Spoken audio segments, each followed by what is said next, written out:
Hello everyone, welcome back to our channel the economics hub. Students, आज हम discuss करेंगे कुछ एग्ज़ाम राइटिंग टिप्स जो आपको आपके अपकमिंग एग्ज़ाम्स में बहुत ज़्यादा हेल्प करने वाले हैं, जिनको फॉलो करके आप काफ़ी अच्छे मार्क्स गेन कर सकते हैं अपने एग्ज़ाम में और आपके एग्ज़ाम को काफ़ी अट्रैक्टिव बना सकती हैं ये टिप्स। तो आइए डिस्कस करते हैं कुछ इम्पॉर्टेंट टिप्स। देखिए क्या होता है, जब भी आप कोई भी एग्ज़ाम देने जाते हैं तो सबसे इम्पॉर्टेंट क्या है कि आपने उस एग्ज़ाम के लिए कितनी पढ़ाई की है, आपको उस एग्ज़ाम से रिलेटेड कितनी नॉलेज है। लेकिन उसके साथ साथ एक और इम्पॉर्टेंट चीज़ क्या होती है कि जो नॉलेज आपने गेन की है उस नॉलेज को आप परफेक्टली उस एग्ज़ाम शीट में लिख पा रहे हैं या नहीं। यानी वो सारी ट्रिक्स आपके पास होनी चाहिए जो आपके कंटेंट को बहुत ज़्यादा अट्रैक्टिव बना दें, जिससे कि आपका जो इवैल्यूएटर है वो उस कंटेंट को पढ़ के आपसे इम्प्रेस हो। तो हमारे पास कुछ ऐसे टिप्स होती हैं, कुछ ऐसी ट्रिक्स होती हैं कि जिनको अगर हम फॉलो करते हैं तो हमारे एग्ज़ाम्स में क्या होता है कि जो हमारे मार्क्स हैं वो थोड़े से इंक्रीज़ हो जाते हैं। ठीक है, तो उनमें से सबसे पहली टिप क्या है कि आपको सबसे इम्पॉर्टेंट तो क्या करना है कि सबसे पहले तो प्रिपरेशन करनी है। अगर आपने एग्ज़ाम के लिए प्रिपरेशन ही नहीं करी, आपने वो कंटेंट ही नहीं पढ़ा, तो ऑब्वियसली आप नहीं अच्छे से उस एग्ज़ाम को कर सकते हैं। तो सबसे मोस्ट इम्पॉर्टेंट जो आपके पास टिप आती है या सबसे मोस्ट इम्पॉर्टेंट जो पहली बात आती है आपके लिए, वो क्या है कि आपको अपने एग्ज़ाम के लिए प्रिपरेशन बहुत अच्छी करनी है, प्रैक्टिस करनी है। यानी जितना आप प्रैक्टिस करेंगे उतना ही आपको चीज़ें क्लियर हो जाएंगी। अब जब आपकी प्रैक्टिस हो जाती है उसके बाद आपको क्या करना है, आपका जो टाइम टेबल है एग्ज़ाम के लिए वो मैनेज करना है। जैसे कि अगर आपका एग्ज़ाम जो है वो 3 आवर्स का होने वाला है और तो आपको ऑलरेडी पता होता है कि 3 आवर्स में आपके कितने क्वेश्चंस आते हैं और कितनी मार्किंग के क्वेश्चंस आते हैं, तो आपको क्या करना है कि टाइम टेबल मैनेज करके चलना है कि हाँ, आप जो है लॉन्ग आंसर्स को इतना टाइम दोगे, शॉर्ट आंसर्स को इतना टाइम। तो इससे क्या होगा कि आपका कोई भी क्वेश्चन जो आपको आता होगा वो छूटेगा नहीं, क्योंकि मोस्टली बच्चों के साथ ये प्रॉब्लम देखी जाती है कि बच्चों को चीज़ें आती तो हैं, उनको लिखना तो होता है, लेकिन उनके पास टाइम कम बचता है। तो हमको क्या करना है, पहले कुछ प्रैक्टिस पेपर सॉल्व करने हैं, जिससे कि हम क्या कर सकते हैं, अपने टाइम को मैनेज करके चल सकते हैं। आप अपना एक माइंड में एक सेट कर लीजिए कि आपको ये क्वेश्चंस के लिए इतना टाइम देना है। तो इससे क्या होगा, आपका टाइम का जो मैनेजमेंट है वो सही चलेगा और आपके जो भी क्वेश्चंस हैं वो छूटेंगे नहीं एग्ज़ाम में और आपके मार्क्स भी क्या होंगे, अच्छे आएंगे। तो आपको क्या करना है, टाइम मैनेजमेंट करके चलना है। ठीक है, अब टाइम मैनेजमेंट करने की कुछ टिप्स कैसे हैं कि भाई सबसे पहले आपको जो भी सारे क्वेश्चंस आपके क्वेश्चन पेपर में आए हैं उनको केयरफुली रीड करना है।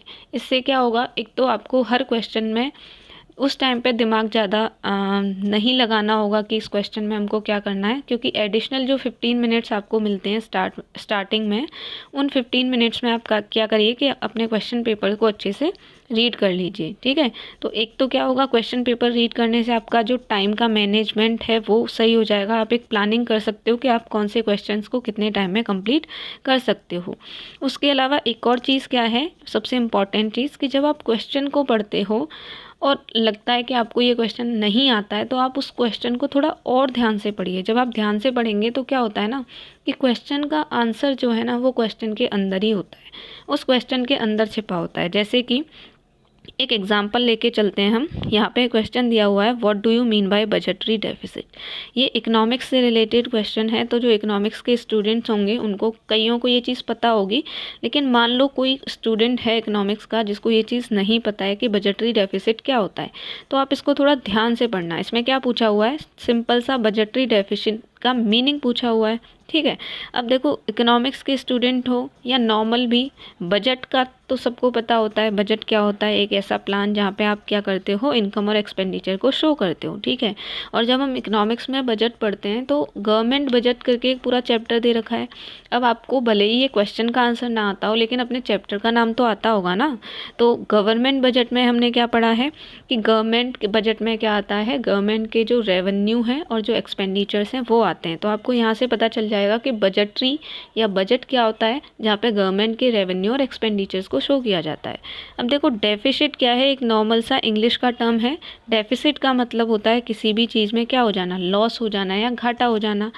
तो अब आप इस चीज़ को कनेक्ट कर सकते हो। आपने क्वेश्चंस केयरफुली जब रीड किया और आपने जब इसका मीनिंग निकाला, तो इसको आपको इससे क्या होगा, आपको आंसर भी मिल जाएगा। कैसे कि बजटरी डेफिसिट, दोनों का अलग अलग मीनिंग हमने निकाल लिया। अब सिंपल सा हम इसको कनेक्ट करके एक मीनिंग बना सकते हैं। बजटरी डेफिसिट क्या होता है, वो डेफिसिट होता है या वो घाटा होता है जिसमें क्या होता है कि आपका रेवेन्यू जो है वो कम है, यानी गवर्नमेंट की इनकम कम है और आपके एक्सपेंडिचर क्या है, ज़्यादा। क्योंकि सिंपली नॉर्मली भी घरों में क्या होता है, जब आपकी इनकम कम हो और आपके खर्चे ज़्यादा हो तो वो आपको क्या कहलाएगा, लॉस कहलाएगा। तो यानी जब आपने इस क्वेश्चन को अच्छे से रीड किया तो आपको जो भी आंसर नहीं आता था, ठीक है, तो आप उसके आसपास तो पहुंच पाए। यानी जैसे आपको जो है, आप इस क्वेश्चन को छोड़ते, 2 मार्क्स का क्वेश्चन था, अगर आपने इतना किया है तो आपको कम से कम 1 मार्क तो मिलेगा। तो इससे क्या है, आपकी मार्किंग पे अच्छा इफेक्ट पड़ता है। अब फोर्थ चीज़ आपको क्या याद रखनी है कि जब आपने क्वेश्चंस को केयरफुली रीड कर लिया है, आपको एक आइडिया मिल गया है क्वेश्चंस के बारे में, तो अब आप अपनी प्रायोरिटीज़ सेट करिए। कैसे कि आपको कौन कौन से क्वेश्चन सबसे पहले आते हैं, ठीक है, यानी बहुत अच्छे क्वेश्चंस जो आपको आते हैं उनको आप सबसे पहले अटेम्प्ट करो।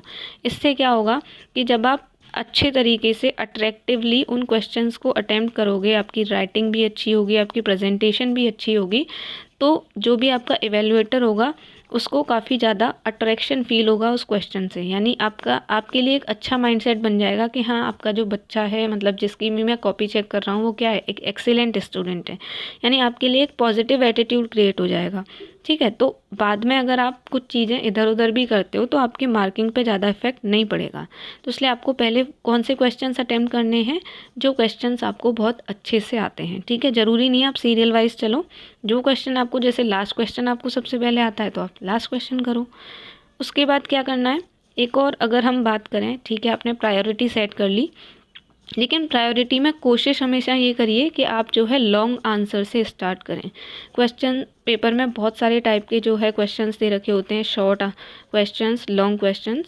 तो आप जब लॉन्ग क्वेश्चंस या लॉन्ग आंसर से स्टार्ट करोगे तो क्या होगा, क्योंकि लॉन्ग आंसर में बहुत सारा कंटेंट आपको लिखना पड़ता है, तो आप उसको अच्छे से प्रेजेंट कर सकते हो। प्रेजेंट करोगे तो वही चीज़ें, एक पॉजिटिव एटीट्यूड क्रिएट हो जाएगा आपके लिए इवैल्यूएटर के माइंड में।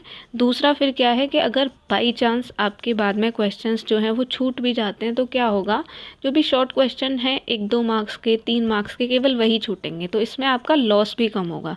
तो आप जो है कोशिश करिए कि पहले आपको क्या करो, लॉन्ग आंसर्स को कंप्लीट कर लो, ठीक है।